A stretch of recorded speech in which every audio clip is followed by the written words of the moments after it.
you're listing a property for rent, check to see if a rental license is required.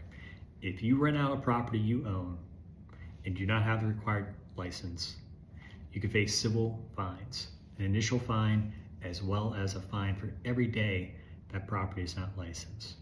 You could also have a loss of rental income.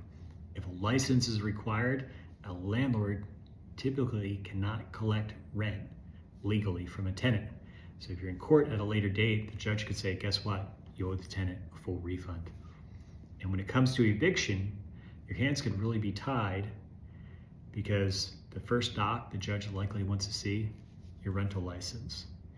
And you could also face financial penalties related to tenant damages and or attorney's fees due to consumer protection and debt collection laws.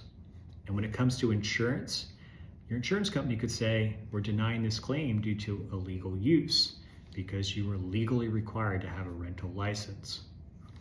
And lastly, you could fall victim to a tenant scam. Scammers target properties that do not have the required rental license.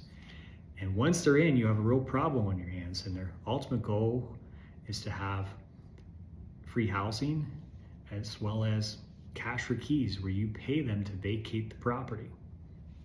It's not a situation you want to find yourself in. Getting the rental license typically requires a home inspection by a licensed inspector. And if the property is built before 1978, you likely will need a lead certification. These are initial inspections for the license, but you may also be required to have these on an annual basis or in between your tenants.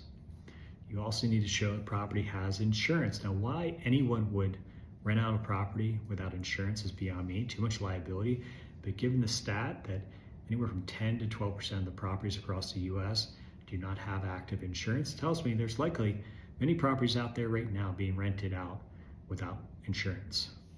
And if you live outside the area, you typically need to have a resident agent as a point of contact. And if you live outside the area, you likely want to have a rental management company anyway to handle tenant screening and collection of rent and repair calls on the weekends. You do not want to show up to court and say, hey, I just didn't know a rental license was required. I'm sorry, because ignorance is never an excuse. So save yourself the stress and the headaches and the money and get a rental license if one is required. If you have questions, connect with me via Linktree. You can call, text, or email. If you want to learn more about credit, financing, or real estate, please be sure to like, follow, and subscribe.